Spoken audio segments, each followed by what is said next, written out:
हमारे पास यहाँ एक करणी समीकरण है।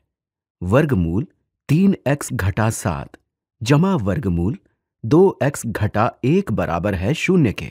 मैं चाहूंगा कि आप कुछ देर के लिए वीडियो को रोकें और खुद से इसे हल करने की कोशिश करें।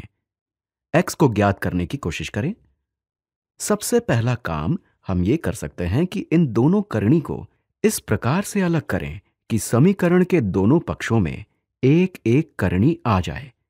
तो इसके लिए दोनों पक्षों से ये दूसरे वाले करणी को घटाते हैं ताकि ये वाला दाएं पक्ष में आ जाए।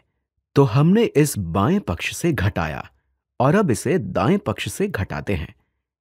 इस दूसरे वाले करणी को दोनों पक्षों से घटाने पर हमें मिलेगा बाएं पक्ष ये रद्द हो जाएगा और केवल वर्गमूल 3x घटा 7 बचेगा, जो बराबर होगा ऋणात्मक 1 गुणा वर्गमूल 2x घटा 1।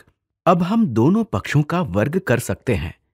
ऐसी स्थिति में वर्ग करते समय हमें काफी ध्यान रखना होगा, क्योंकि जब भी हम धनात्मक या ऋणात्मक वर्गमूल का वर्ग करते हैं तो कई सारे हल ऐसे भी हासिल होते हैं जिन्हें मूल समीकरण में प्रतिस्थापित करने पर वो उसे संतुष्ट नहीं करते हैं। इसलिए अंत में हमें एक बार अपने हलों को जांच लेना चाहिए कि वो हमारे मूल समीकरण को संतुष्ट कर रहे हैं या नहीं। बाएं पक्ष में हमें मिलेगा 3x घटा 7 और दाएं पक्ष में ऋणात्मक का वर्ग धनात्मक होगा और इसका वर्ग हो जाएगा 2x घटा 1। अब दोनों पक्षों से 2 घटाते हैं ताकि सारे x एक पक्ष में आ जाएं। ये रद्द हो जाएंगे। अब दोनों पक्षों में 7 जोड़ते हैं ताकि यहां से ऋणात्मक 7 रद्द हो जाए। अब ये भी रद्द हो जाएगा। तो अंत में सरल होकर हमें मिलेगा 3x घटा 2x होगा x। ये बराबर होगा ऋणात्मक 1 जमा 7 होगा धनात्मक 6 के। चलिए अब इसे एक बार जांच लेते हैं। इसे प्रतिस्थापित करने पर समीकरण हो जाएगा वर्गमूल 3 गुणा 6 घटा 7 जमा वर्गमूल 2 गुणा 6 घटा 1 और ये पूरा बराबर होगा 0 के। सरल होने पर यह होगा 11 का वर्गमूल जमा 11 का वर्गमूल और ये 0 के बराबर है। मगर ये तो गलत है।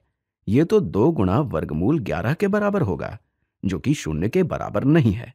तो ये उत्तर नहीं होगा। आप ये सोच रहे होंगे कि ऐसा कैसे हो गया, हमने सब कुछ सही से किया था।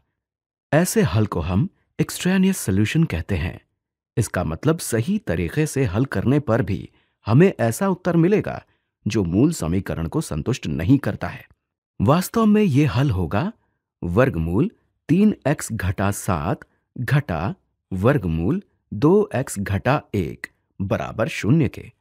आप अभी भी परेशान होंगे कि अगर ये इसका हल है तो फिर क्यों हमें ये उत्तर इसे हल करने पर मिला। ध्यान देने वाली बात यह है कि जब हम इस वाले करणी को उस पक्ष में ले जाकर वर्ग करते हैं तो हम पहुंच जाते हैं यहां पर। इस बात से कोई फर्क नहीं पड़ता कि आपने शुरू कहां से किया। तो इसका हल इस समीकरण का हल तो होगा, मगर इसका हल नहीं होगा। इसका मतलब इस समीकरण का कोई हल नहीं है। इसके बारे में फिर कभी सोचेंगे कि क्यों इसका कोई हल नहीं है। यहां पर सही बीजगणित का प्रयोग करने के बाद भी हमें एक्सट्रेनियस सॉल्यूशन मिला। So this given equation is impossible.